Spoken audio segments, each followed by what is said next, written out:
coming to you live with another great conversation today. And we're talking about something unique and different and talking to the best person to be able to explain this to you. This is investing in raw land. Now, you may have never heard of this idea before. You may have had this on your radar, but we are going to talk to you today about exactly what this means and how you can accomplish your financial goals with passive income and no leverage, but use this with privatized banking. Fabulous concept today. And so Mark Podolsky, I want to make sure I'm saying your name correctly. Welcome to the show this morning. Rachel, you got it, just like Smith or Jones. Yes. Thank you. So I'm so happy to be here. Awesome. Well, thank you so much, Mark, for joining us. And Bruce, I want to have you share your thoughts real quick, and then I will share Mark's bio, and then we're going to jump into some questions and get this rolling. Yeah, this is it's kind of related to what we talked about last week with ATM investing and people responding like, I didn't even know these things existed. Well, this is another thing that is out there that people don't know it exists. Of course, people don't listen to our disclosures, but we have to disclose that we're not necessarily endorsing this. You have to do your own research, so on and so forth. So make sure you talk to your own financial advisor before you do anything about this. Which But maybe us, but come talk to us. and tax people. But we have said this more than one time. If you want to have unconventional wealth, you have to do things in an unconventional way. You can't follow the herd, because there's a reason why we have a retirement problem in this nation, even though the government has set up retirement plans to solve the problem. And if you look at any of the research, it shows that the average person only has between $36,000 and $50,000 actually saved for retirement. And that's because they're doing the conventional way that the government said that has been proven, obviously, since 1979 not to actually work. And so these are the unconventional things that people should look into and see if they actually are more in line with what they're trying to do. So everybody paid attention to this. Absolutely. Thanks, Bruce, for sharing that. And yes, today is going to be a mind-expanding conversation. And so let me tell you a little bit about Mark before we get going. So armed with only $3,000 in gut-wrenching fear and absolutely no real estate experience at all, Mark first bought his few parcels of raw land in 2001. So I guess that was the kickoff point when everything kind of got started. We're going to dig into that a little bit more. He's also authored a book called Dirt Rich, and that is a guide to helping you build passive income. And so we're going to talk about that today. And really what's interesting is that Mark was able to quit his high stress, soulless corporate job and be able to get into a position of economic time and money freedom, we call it. He calls it economic, never mind. That was the opposite, the solo economic dependency. So you were able to get free from that and be able to build time and money freedom. And so now you spend your time helping other people be able to invest in raw land, but you're still investing on your own as well, which is meaning that you still have your boots in the trench. You are still doing the work and you still know what it means to be investing in raw land. So I'm really excited to jump into this conversation. So Mark, why don't you share in your own words, how did this get started? How did you even come across the idea of investing in raw land in the first place? And where did those seeds start for you in 2001? Yeah, again, Rachel, Bruce, thanks so much for having me on. So let's rewind the tape to, it's actually 2000 when I really first got started. And I'm working in this soulless job as an investment banker. I'm specializing in mergers and acquisitions with private equity groups. And I had a 45-minute commute to work and back. I felt like I had no control. And it got so bad for me that I wouldn't get the Sunday blues anticipating Monday coming around. I'd get the Friday blues anticipating the weekend going by really fast and having to be back at work on Monday. So my firm hires this guy, and he's telling me that as a side hustle, he's going to these tax deed auctions. He's buying up raw land, pennies on the dollar, and he's flipping them online, and he's making a 300% return on his investment. And I'm looking at companies all day long. And a great company has 15% EBITDA margins or free cash flow. Average company is 10%. And I'm looking at companies all day long, less than 10%. So of course, I'm from St. Louis, the show me state. I don't believe him. So I got $3,000 saved up for car repairs. I go to New Mexico with him. I do exactly what he says to do. I buy 10 half-acre parcels, an average price of $300 each. I flip them online, and they all sell for an average price of $1,200 each. It worked. So I took all that money. I went to another auction. This time I'm living in Arizona. And again, it's 2000. There's no one in the room. I'm buying up lots. I'm buying up acreage for like nothing. And over the next 6 months, I sold all that property. I made over $90,000 cash. So I go to my wife. I'm like, honey, and she's pregnant. I'm going to quit my job and become a full-time land investor. And she's like, absolutely not. So I said, okay. So I worked land investing part-time for about 18 months. And until the land investing income exceeded the investment banking income, then I quit. And I've been doing it full-time ever since. And I love it. Well, that is super smart. And I just want somebody to hear that there was a little bit of wisdom in your wife's apprehension there. I think so many times people get this idea that, hey, I can just go start this entrepreneurship thing and I can just jump off and it's not proven yet. I don't know if it's going to work. And they put themselves in a crazy position of scarcity where they have to get the next deal and things do not go well when you're in that position. But instead, you really worked this slowly and figured out a new skill set while you still had the safety net of your current income. Super wise, super smart way to get into entrepreneurship and investing. And when did you go full time then? So 2001. So it took about 18 nice. months for the land investing income to exceed the investment banking income. That's still a short time frame. So if you're thinking this is going to take 15 years, think again. So 18 months, that's very interesting. So when did it switch over to you helping other people learn about this system? So I really didn't start helping other people because I had the scarcity mentality for a long, long time. I actually write about this in Dirt Rich. And, I'd go out in my, my house and, my shorts and unshaven. Like, I think my neighbors thought I was a drug dealer. And like, what do you do for a living? I'm like, I'm in real estate. So I wouldn't tell anybody what I was doing. And after a while, you get to a certain point where it's kind of empty, and you want to be more useful.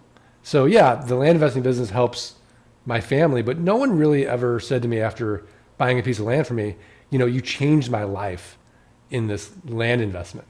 And now it's so gratifying to be able to help people get out of solo economic dependency, get out of jobs they don't like, retire their spouses so they can spend more time with their families, and really solve not just their money problems, but their time problems as well, and have this total freedom to move up into Maslow's hierarchy of needs, into self-actualization. And for me professionally, it's been the most gratifying thing I've ever done. And I started that, I think 2012.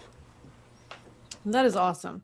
That's really awesome. And I love that you are working towards fulfillment for you. And it's so cool to hear somebody say, the end is not the money. The end is really not having all the income that you could ever want and spend. I mean, we can all think of a way to spend more and more and more money, but that is not the solution to ultimate eternal happiness. And it's just really interesting to hear you and every other person that we've talked to who is successful and who has built up a successful business and investment strategy. That's just not the end. So thank you for sharing that. So how does investing in raw land work? I mean, this is something that's probably not on the radar of almost anyone that has listened to the show before, or probably anyone in the world. So let's go ahead. How does it work? How do you find the right deals? Where are the deals? Let's have some fun, Rachel. Let's do a Awesome. case study. We're going to use Bruce. Okay. Nice. So Bruce, you're in St. Louis, right? Absolutely, yes. All right. We're going to pretend that you own 10 acres of raw land in Texas, but you owe $200 in back taxes. So essentially, Bruce is advertising two things to us. Number one, he's no emotional attachment to that raw land. He's in St. Louis, property's in Texas. And number two, he's distressed financially in some weird way. Because when we don't pay for things, like our taxes, we don't value them in the same way. As a result, county treasurer keeps sending Bruce these notices. If you don't pay your property taxes, you're eventually going to lose it to a tax deed or a tax lien investor. So all I'm going to do is look at the comparable sales on Bruce's 10-acre parcel for the last 12 to 18 months. I'm going to take the lowest comp. I'm going to divide by 4. That's going to get me what Warren Buffett would call a 300% margin of safety. And I'm going to send him an actual offer on his 10 acres. So let's pretend the lowest comp is $10,000. I send him an offer for $2,500. He accepts it because for him, $2,500 is better than nothing. In reality, 3 to 5% of people accept my quote unquote top dollar offer.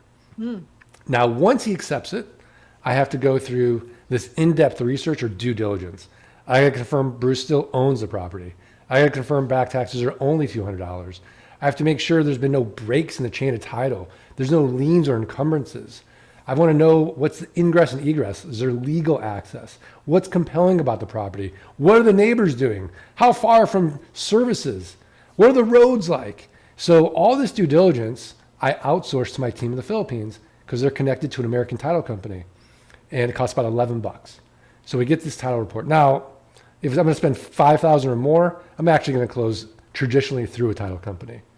Now, as far as if it's an area I don't know about, I'll go on Craigslist for $50. I'll do a local Craigslist gig and have somebody physically go out there with my property checklist and tell me what's going on, take pictures, shoot video. And I'll use a little app called What 3 Words to track them on their GPS to make sure that they're close to the property. It doesn't do me any good if they're on the wrong property. So we go through all the due diligence, everything checks out, and I buy the property from Bruce for $2,500. I'm going to sell this property 30 days or less and make it cash flow like a rental home. So let's just pick on Bruce again. I've got a built-in best buyer. Who is it, Bruce? Me. No, you're selling me the property. You're not buying the property back from me. Well, no, it sounds great. I thought, no, I didn't mean me. I mean, I would be an investor. Oh, yeah. In real life. No. Yeah. You might like the raw land, but there's someone who's really just intrinsically would like this land more than anyone else. A developer. No, the neighboring property owner. The neighbors. So we're going to send out those neighbor letters saying, hey, here's your opportunity. Protect your privacy, protect your view, know your neighbor. So oftentimes the neighbors will buy it. Now, if they pass, I'll go to my buyer's list. My buyer's list passes. I'll go to Craigslist, which is the 10th most trafficked website in the United States. I'll go to an even smaller one, which is Facebook, buy-sell groups, the marketplace. And then I'll go to the lands, landmodo.com, landandfarm.com, landsofamerica.com, landflip.com, landhub.com, all these platforms where people buy and sell raw land. But the way that I'm going to sell it is going to make it irresistible. So all I'm going to ask for is a $2,500 down payment, and then I'm going to make it a car payment. Let's say $449 a month, 9% interest for the next 84 months. So it's a one-time sale. I get my capital out on the down. I might go 6 to 10 months out. And then I've got $449 a month coming every single month for the next 84 months at 9% interest, no renters, no rehabs, no renovations, no rodents. And because I'm not dealing with a tenant, I'm exempt from Dodd-Frank, RESPA, and the SAFE Act, all this onerous real estate legislation. So the game that we play is, can we create enough of these land notes where our passive income exceeds our fixed expenses, and now we're working because we want to, not because we have to. That's awesome. So And if they default, you just take the land back. So we use land contracts, so there's no costs of foreclosure like you would with the deed of trust. So correct. So if they default, they have 30 days to cure. If they don't, I keep the down, I keep their monthly, I resell it, I get a new down, a new monthly, and it just increases my ROI. interesting. So, and 84 months. So that's 12 to 7 years. 7 years. So your cash flows for 7 years, and then you are free and clear from this property. You're not going to have additional cash flow at that point, but you do have a 7-year cash flow window after recouping your costs right up front. Right. So we just keep buying and buying and buying and selling, and just building up this note portfolio. Nice. Okay. So how does that work in terms of finding the properties? Are you the one finding properties? So like me personally, is Mark going out and looking for properties? So look, I'm an entrepreneur, right? So the last thing I want to do is build myself another job. And what I've done is I've automated the business 90% with software and inexpensive virtual assistants. So we want to use leverage everywhere in business. Awesome. So the three levers we were going to use are other people's time, other people's money, and software. So on the front end, I use a software program called LG Pass, which basically automates the sending out of offers. So we upload this list, it goes out, and then it does address verification, and then it follows all throughout the process. And my virtual assistant team can go in and log in, and I can see the due diligence. So me as a CEO, really what I want to know is, within my team, so I have an intake manager because they're going to field the calls from the sellers. Because sometimes the sellers just want to call and yell at me about the offer. Sometimes they're confused by the offer, and sometimes they want to sell. So the intake manager essentially qualifies them. Are they really interested in selling? Once they get qualified, the intake manager follows them through the closing process with our acquisition manager, and the acquisition manager will then do the deal with that seller. Now, using our software, I won't even write a check anymore. We can just automate the check through the software as well. So I just am kind of approving the deals. And what I want to know as a CEO is how many offers are going out, how many deals are pending, how many deals do we close, and how many deals are we selling at any one time. So I just want to look at the numbers and just working on the systems and the operation. On the back end of it, we use a program called geekpay.io. That's a set it and forget it system. We get the down payment via credit card and then the monthly via ACH. And it automates the notifications and just getting paid very easily. So the front and the back end. Then as far as finding the areas, well, it's a little counterintuitive, but the way that we train our acquisition manager to do county research is go to where the deals are. So I'll go to a site like landmodo.com and see where are people doing deals, because I want to know definitively deals are being done there. It's like if you're going out fishing and you see there's 5 boats over on this one area, you don't want to avoid those boats. That's where everybody's catching the fish.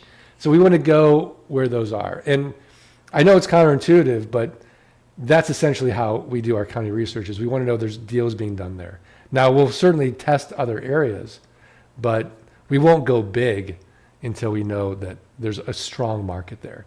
And what most people don't realize is there's this massive market. You, me, there could be 1 million people in this niche. We're all going to run out of money before we run out of deal flow. And there's no big money. There's no private equity groups. There's no hedge funds doing it. And it's not sexy, right? You're not going to go to HGTV or DIY Network and see Flip This Land. The before picture's raw land. The after picture's raw land. It's boring. We shuffle paper and make money. It's nothing. Yeah. Yeah, it is really interesting how it's not flashy. It's not something that you would think looks cool. It's not a beautifully decorated house. It's not something that maybe you're going to go live in or you're going to enjoy touring on a regular basis. You're not going to show off, here's all my beautiful raw land. It's probably not the most gorgeous locations in the mountains and picturesque, but we're looking at it from a financial standpoint, and do the numbers make sense? Is this a good investment? And what I'm hearing is that you are investing, 30 days later, you're getting your money back. And then over a 7-year time frame, you have cash flow from that. And it's something that is working on a regular basis. And what I'm interested in is I want you to speak to this. So you're fulfilling needs. You have a seller with a need. They need to get rid of this property. You have buyers with a need. You're solving people problems on both sides, and you're improving both of their lives, right? Correct. And don't forget about the county, Rachel, because now the county's collecting more tax revenue. So we're improving the schools and the hospitals and the services in that county as well. That's excellent. So yeah, there's value all the way along the line for sure, because this asset is now a liability for the seller. And then we're helping somebody who never thought they would even be able to afford raw land to afford it and make it easier for them. So what's the longest time it takes to actually offload a deal? So you said 30 days, but that's got to be an average, right?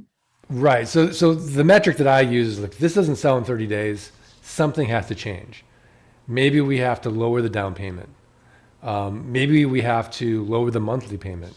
Maybe we have to raise the overall price. Maybe they're looking at it like, maybe there's something wrong with this property. It's too cheap. So something has to change after 30 days. I would say that on average, though, In our inventory, we hold property 45 days on average. Before you Before we sell it. So some deals close fast. You know, some deals close in a day. Others, they might take 60 days. You know, some might take 90 days. We just didn't figure it out as far as pricing. But, I've been doing this long enough that, I've done it 6,000 times now, and I've never been stuck with a piece of raw land. So there's literally a pig for every barn. And, I learned this actually the hard way. If you want, I can tell the story. Yeah, please absolutely. go ahead and share that. So I don't know if you guys heard of Las Vegas, New Mexico. There's a university there. Yeah. Okay. So I'm with my buddy. This is early on, and there's over-the-counter property available. That means that it's already gone to tax deed auction. Nobody bought it for the tax amount. And now you can just buy it over the counter from the county treasurer. And these lots are like $50, and they're acre each. And we drive around, we're looking at the property, me and my buddy. And I'm telling you, it looked like Chernobyl to me. It was the ugliest property I've ever seen. And I said to my buddy, I'm like, there's no way, in good conscience, I can buy this property. I'm like, if we buy it, if someone looks at the property, they're going to want a refund, or maybe they're going to sue us. He's like, I don't know. He's like, it's $50. If I sell it for $100, I double my money. What do I care? He's like, you sure you don't want to split it? I'm like, no, I don't want to split it. I'm like, trust me, this is what's going to happen. And you're going to be regretting this. So he's like, he buys it all. And then every week he would send me email of the receipts of his sales. And he's like just crushing it, right? So he'd email me, I'd email him back a refund. Another sale. He'd email me, I'd email him back refund/lawsuit. This goes on for months. He sells all the property. He makes $100,000. Guess how many refunds he had? Probably zero. Zero. So it was a $50,000 lesson essentially for me, because I could have split it. That, I'm not the market. Just because I don't like the land doesn't mean someone else wouldn't love this property. And then I've stopped being a land snob, and as long as it's accessible and there's something compelling about the property, I'm happy with it. It's fine. That is really interesting, because I think about it from even a person's perspective that you're sharing. You said it needs to have something compelling about the property. So how do you know if it's compelling or if it's just really not a good location? Well, the market usually will tell you right away, which is why when we're doing our county research, we want to know that deals are being done there. There's something about this area that people like about the property. Also, like, let's face it, I'm not going to pick on Bruce, but let's just pick on him. Nobody wakes up, thinks to themselves, boy, I'd like to buy some property in Missouri today, unless you live in Missouri. So we're going to the Sunshine States. We're looking at Nevada, Arizona, California, Texas, Colorado, Oregon, Washington, and Florida. So these are, Sunshine States, growing states, and they've got tons of inexpensive raw land available. So that's really what we're going to focus on. Not that I wouldn't do a deal in Missouri, because I have, or Arkansas, or Tennessee. There's some beautiful Midwestern land out there.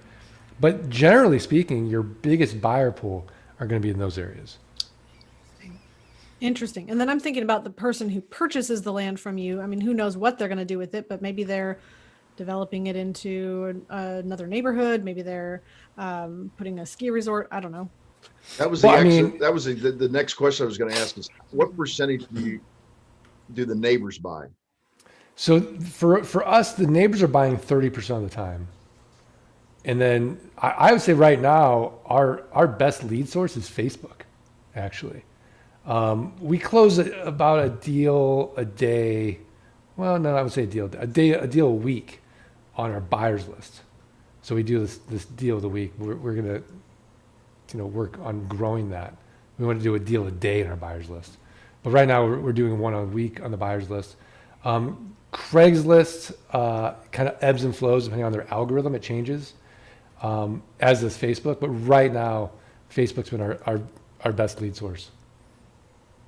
Super interesting. So what could go wrong? What are the risks for somebody who is interested in investing? And then let's talk about what does it take to be able to invest in raw land. Sure. So there's two big risks.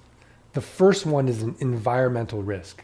So before you buy, you need to go to epa.gov and just make sure you're not buying at a Superfund site. And what is that?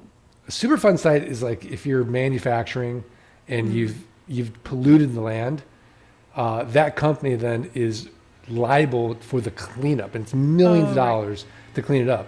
But if they sell it and you buy it, you are now liable to clean up that Superfund site. Now we're not. That's why we're avoiding like Ohio and Pennsylvania and New Jersey for our raw land. So we're going to areas that there's really no environmental issues, but you do want to make sure that you've done your due diligence there. And then the second biggest risk is overpaying. We're going to make our money on the buy. So if you're not buying at 25, 30 cents on the dollar, then I think you're overpaying. That could be your biggest risk. Now, again, if you've done your comps right, you shouldn't overpay. But those are the two biggest risks. A question I think in people's mind, including mine, is why are people selling at 25 to 30% on the dollar? Okay, so I want you to close your eyes and picture your garage right now. Okay? And imagine if I sent you an offer and all that stuff in your garage, 25, 30 cents on the dollar. How happy would you be to accept that offer? Now, yeah, you could go and you could take pictures of each item in your garage and try to sell them on OfferUp or eBay, but you're busy, right? That's not what you want to do. And it's the same thing with the people that own the raw land. They don't want to learn how to market their land.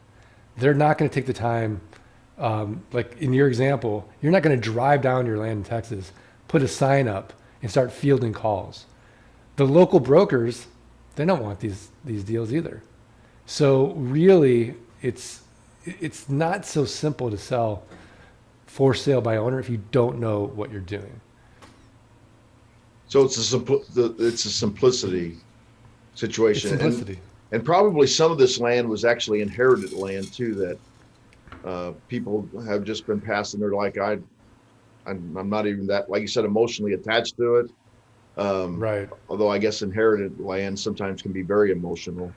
But there comes a time when the motion stops and it's like, why am I even holding on to this thing? Right, and they keep getting these reminders every year when they pay their property taxes. So there's a little bit of pain in year out. We're never doing anything with this property. What's this worth? And then, you get an offer like, oh, problem solved. Interesting. Very interesting. And I like how you shared the idea about the garage. I mean, my first thought went to estate sales as well. I'm sure that there's a lot of people who are in a similar position where maybe they're trying to clear out an estate, and rather than piece every single item and sell it in the best market for that particular item and do all of that legwork, I'm sure that there's a lot of, I don't know how estate sale companies work, but I'm sure that they would work in a similar fashion and be able to handle all of those things for you. So how does this work if an investor were to invest with you? I know you shared that there's kind of a couple different options. I'd love for you to share that with our audience today. And what does that look like for an investor who says, I'm really interested in investing in raw land? What is required? What's the minimum? How do they work with you? Do they do it on their own? What do you provide to them as a company? So let's explore that. Right. So we have a few different ways of teaching people. So you have your do-it-yourselfers. These are the people that are really disciplined. They get up at 4:30 in the morning. They're at the gym, and they're working out really hard for an hour, and they can do that consistently. Then we have the people that want the accountability, and they want to go to the gym. They have that personal trainer and that group keeping everybody accountable. So we have group training.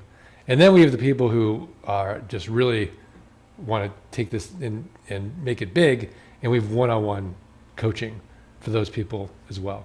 So as far as like capital to get started, we actually did a roundtable podcast on this, and we think that you need to start with about $1,000. There's lots of deals out there for $300, $500 to get started. So $1,000 to get started. I start with $3,000. it doesn't take a lot of capital to get started. I think as far as the training goes, there's tons of it out there. So you can just go on YouTube and we've got tons of free content there. But if you want, again, just a step-by-step program, if we have that as well. So, if you've got more money than time, then yeah, you want to get a program. If you got more time than money, look, it's not brain surgery. If I can do this, anyone can do this. You can figure this out on your own. And even just listen to this podcast again, like, oh, go to where the investors are going, divide by 4, get the comps. It's not that tough. But at the same time, so you talked about a lot of things that are automated that you use that are simplifying the process for you. So what does that look like if somebody were to come into your one-on-one program? Do they invest with you? Do they give the capital to you and then you handle everything on the back end? What does that look like? What's that relationship like? Yeah, so we do have something like that for people that are, high net worth individuals. Let's just pick on a Bruce again, right? Like Bruce is not going to do this business. He's, his full-time job is making too much money for him to even think about trying to even do this on his own. He'd rather just invest with someone like me and do that. We have something like that available, but for the majority of people, if they can devote an hour or two a day to do this, they can really move the needle. So, our big thing is, about 12 to 18 months, if you do this consistently, you should get about $10,000 a month in cash flow, in passive income. So I would love for you to tell about your book, Dirt Rich, and how somebody can learn from that, what's inside, and not obviously all of your secrets. They need to be able to go get the book for that, but how they get the book, and then we'll go from there. Yeah. So yeah, there are no secrets, Rachel. But I think the book is really good as far as an entertaining sort of introduction into the business. You get to hear my story, learn from my mistakes. I talk about, all the dumb things I did when I first started, the dumb ways I spent money. When I got started, I had Parkinson's law of money. There was no Rachel or Bruce in my life. And like, hey, Mark, you're in a market. Maybe save some money. There's this thing called private banking out there. I had none of that. I had no mentor. I had no one helping me. I'm still mad at you guys, but it's fine. I'm getting over it. But I made these terrible mistakes. And so yeah, 2008 comes, the Great Recession, and I keep spending and spending and spending, and I built up this huge personal overhead. And now, like one day, 50% of my note income is just gone. I mean, they just stopped paying on their note. And so even though I was profitable as a company, I had to really start looking at, my values, my priorities, like what's really important to me, what really makes me happy, and figuring that out. So I talk about that in Dirt Rich, and then I walk through the business model, just like what we discussed, in a little bit more detail as well. So do you want to explain what Parkinson's law is, or should I? Oh, You should do it, because we're just picking on you today, Bruce. Yeah. So, it basically says that your spending will expand to whatever your income is. exactly. And that is very, very, that's just a human nature thing that happens if you do not have a system where you save first and then spend second. Most people just spend, and then if they have anything left over, they save. And that's not, as you found out, that's not a good way of doing things. And so that's a really good re-emphasized point for our listeners. It absolutely is. And I think, Bruce, you said it's human nature, and it absolutely is. I mean, you see all of the people around you. You can compare to any Joneses you want. There's always a better Joneses than you. There's always a bigger house. There's always a bigger lifestyle. There's always things to spend money on. And I am guilty as just anyone else of thinking, oh, there's just one more thing I can buy and one more thing I can buy. But it's really interesting that the thing that really sets you ahead financially is saving first, being in a position of being in control. And that even goes for the person who says, like you learned, I want to invest everything, every last dollar I want to invest. And they don't have the pool of capital. They don't have the reserves. They don't have the liquidity to be able to deploy if something goes wrong or if they have a need for cash really quickly. And so absolutely very important to make sure you have the financial system in place. And that is really where privatized banking is a huge piece of making sure that you are saving first, you're putting your capital in a place that you control, that you control. I said control. That's not even a word. You control. It's liquid, it's accessible, it's safe money. And now you're in a position of you're building up this cash value inside of a specially designed life insurance policy with a mutual company that's a dividend paying policy. And now you say, how can I deploy this capital? What investments are going to create cash flow enough that I can borrow from my policy, put those dollars to work in some other investment, some alternative investment, usually that's not subject to stock market fluctuations and that kind of risk. And then you're able to have the cash flow, be able to repay policy loans. And that is how you are able to recycle your cash value and use it in two places at the same time, like we talk about. So I really appreciate you sharing this as a tool to expand our minds and really think about an additional way to be able to use that cash value inside a policy or any other way that you're investing. I mean, this could be something that you're just investing directly as well, but certainly when you're looking at privatized banking, it's a powerful tool to be able to use for the liquidity and savings and the investing at the same time, plug them together. Yeah, and really reliving it now and thinking about it now, I'm nauseous. Because if I had known about this, I would have just, it would have been automated, right? So things are good. I'm forced savings into this policy. And then when things were bad, well, I have my savings that I could maybe borrow from and keep compounding. While But alas, yes, I didn't know. Yeah. So, Nelson Nash would have said, that's okay. Don't dwell on that. The best time to plant a tree was 70 years ago. The second best time to plant a tree is today. So we tell people all the time, that say, oh, I wish I would have done this 20 years ago. Well, don't say that 10 years from now. Actually take some action. And really using the borrowing against the policy values is actually the way you supercharge this. Much like, I tell people all the time, they say, well, why do you do this? I can do the same thing with my HELOC, a home equity line of credit. And yes, you could. You absolutely could, except you don't have guaranteed values. You actually have to qualify for the loans. You have to ask for the loan, a HELOC, where by contract, you actually don't have to ask for the loan from the insurance company, and you have guaranteed increases in your policy. So this is a great way to deploy capital. It's not the only way that you should think about, because we believe in diversification. There should be other things you should be looking at, so on and so forth. But this is really eye-opening. Once again, I always hate to use the word unconventional, because once you use the word unconventional, then people think it has to be dangerous and risky. It's like when you say, hey, let's think outside the box. Well, people are like, I don't want to say, think outside the box. I want to be safe. Then I say, okay, well, let's just say there's a bigger box out there. We'll stay in the box. It's just bigger. And it's a change in mindset. You had that change in mindset in your lifetime, and it's actually been a very good thing for you. Yeah, no, it's been amazing. And our average return is 300 to 1,000% on these deals. So it really is irrelevant at what we borrow at. Although, yeah, we get that all the time. We get that all the time too. It's like, well, I have to borrow my capital. It's like, well, that's what good businesses do. They leverage other people's money for this.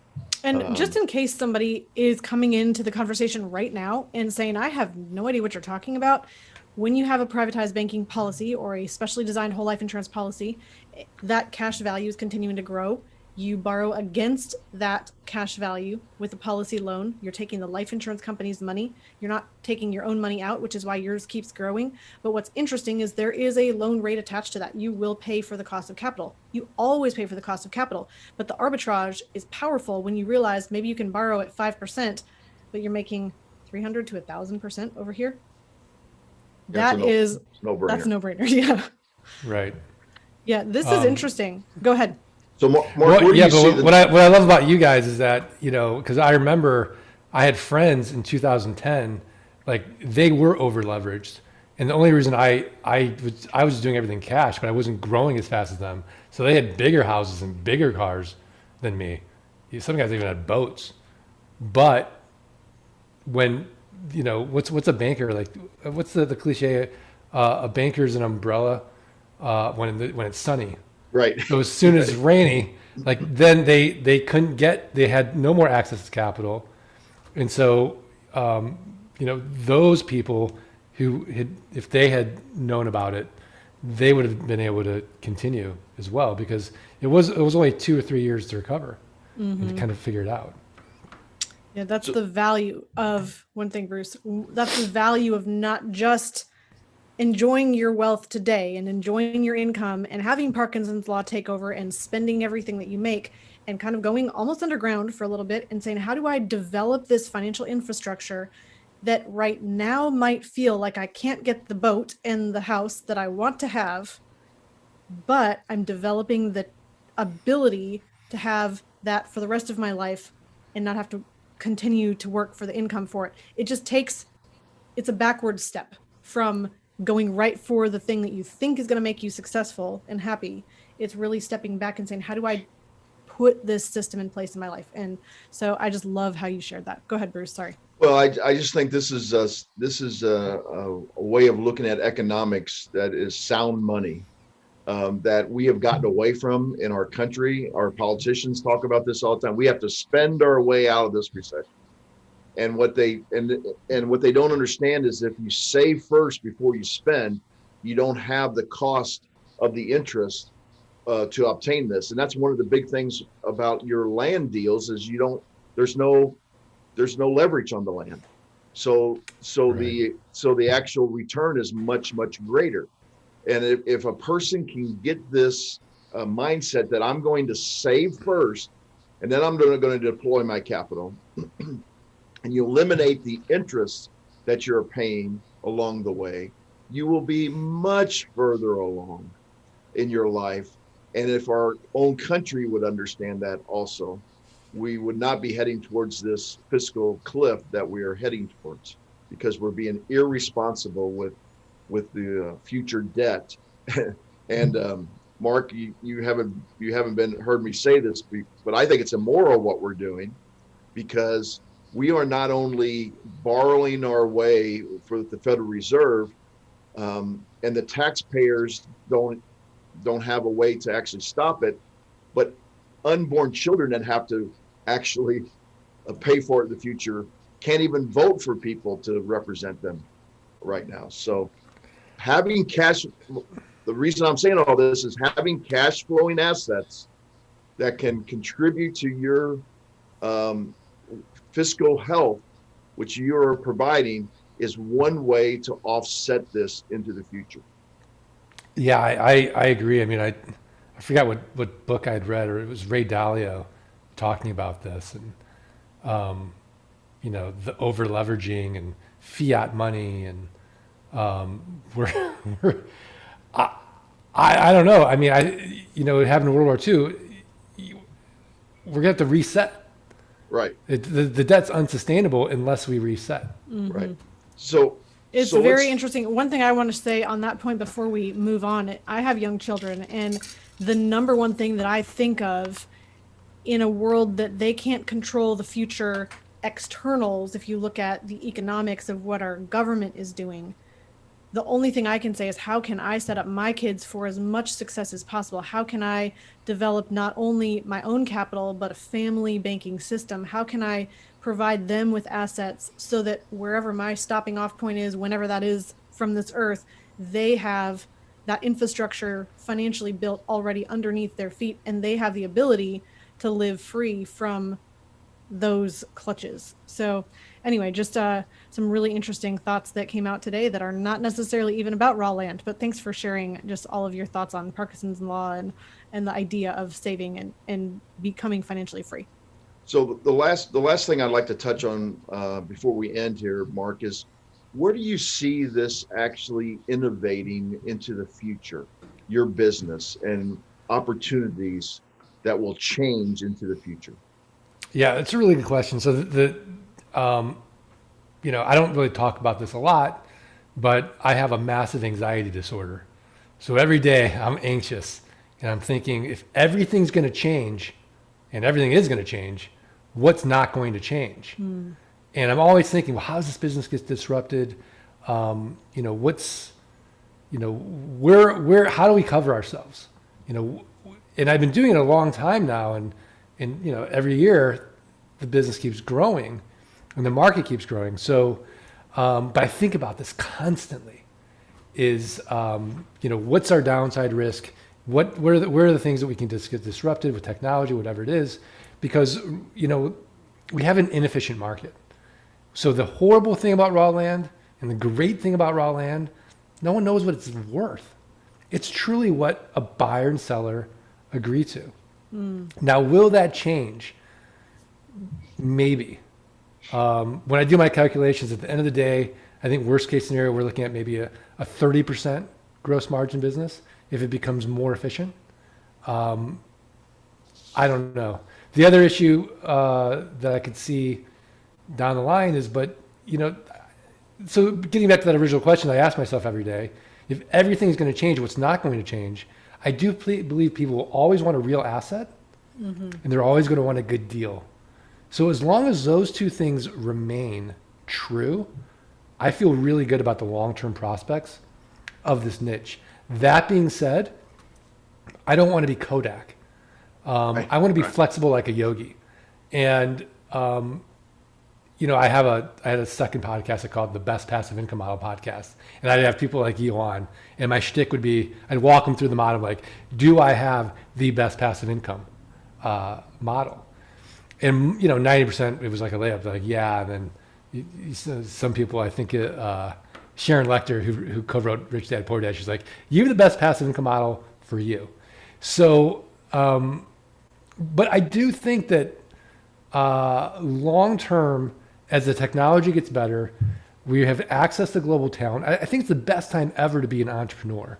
So I can't predict the future, but I do think about it all the time. I'm constantly sort of structuring my life so that I have these thoughtful sort of days where Monday and Friday I don't do any calls. I just think. And I walk and I work out and I meditate, but always in the back of my mind is, how do we grow, or what kinds of things can we do? How do we get better? How do we get more efficient at this? How can software solve problems? This and that. But I do think as of today, as long as those two fundamental things remain true, people will always want a real asset and they'll always want a good deal. I think we've got a really strong future. That being said, you guys email me and let me know, like, hey, Mark, things are changing. Sure. Check out ATM investing. Like, I'm open to it. I'm open to it. Great. I love that. I think the best people are teachable. And anyway, so thank you for sharing that. And I love the idea that you said, what doesn't change? Because there is so many things in this world that are shifting all the time, every single second, and trying to predict what the next 10 years is going to be like is challenging. But if we can make sure we have consistency with the fundamentals and the things that do matter, then you'll be in a position of cash flow and control. So now, Mark, how do people find you? How do they invest with you? How do they stalk you? Whatever it takes, how do they connect? I think the best place to start is thelandgeek.com, thelandgeek.com. I've got a course. It's normally $97, how to double your money in 30 days or less. I'd love to offer it to your listeners for free. So if they just go to landgeek.com/quick deals, they can get that course for free and just see if this model even resonates with them as well. So I think those are the best places to get started. And then, certainly, high net worth individuals that want to work with me, they can just email me directly, Mark, MARK, @thelandgeek.com. Excellent. Well, thank you. We'll make sure that those links and and URLs are in the show notes. That's thelandgeek.com. If you want the free course that he is offering very generously to you today, it's usually 97, but free today, thelandgeek.com/quick deals, and Mark at thelandgeek.com. You got it. So if you are interested in continuing to build time and money freedom using privatized banking, using alternative investments, and using strategies for cash flow so that you keep more of the money that you make, we would love to talk to you. You can book your consultation with The Money Advantage at themoneyadvantage.com/calendar. You can just go to our website, themoneyadvantage.com as well, and you'll find everything you need to know right there. We also have more information about privatized banking. If you are new to this concept and you're saying, this is really interesting how I can use life insurance and investing at the same time together, we'd love to help you with that. So we have the quick and easy privatized banking guide, and you can also find that at themoneyadvantage.com. And in closing, I would just love to let you know that we have a ton more information over on the show notes, which are at themoneyadvantage.com. If you're listening on a podcast app right now, you can click show notes and that will take you over to all of the information and links. And we would love to hear from you. If you're loving the show, the podcast, if you have specific questions, we would love to be there and be a resource for you. Bruce, anything you want to share before I close? No, I just people need to continue to have open minds, continue to save, and when that happens, when opportunity arises, it finds capital. Nelson used to say that all the time. Opportunities find cash. So that's why saving before spending is very, very important. When you have a wad of cash and all of a sudden an opportunity comes about, you can move very, very quickly instead of looking for leverage in that particular situation. So absolutely. And yes, saving before spending, saving before investing as well. So Mark, I think I will give you an opportunity to share your background and communicate about what's going on behind you real quick before we close out the show today. Yeah, so I'm a huge geek. This is just the Millennium Falcon, and that's my background. But what you guys are saying, I love this quote from Zig Ziglar, and I really think it's an apropos way to sort of end the podcast is, if you'll do for the next 3 to 5 years what other people won't do, you'll be able to do for the rest of your life what other people can't do. Mm-hmm. Absolutely. I love the like-mindedness, and really the people who are saying, how can I truly become a wealth creator? Not how can I just get rich quick? How can I just make a lot of money? But who are saying, how can I truly become a wealth creator? That mindset is very evident in. So check yourself and apply that. In closing, please remember, success leaves clues. So model the successful few, not the crowd, and build a life and business you love. We'll see you next time.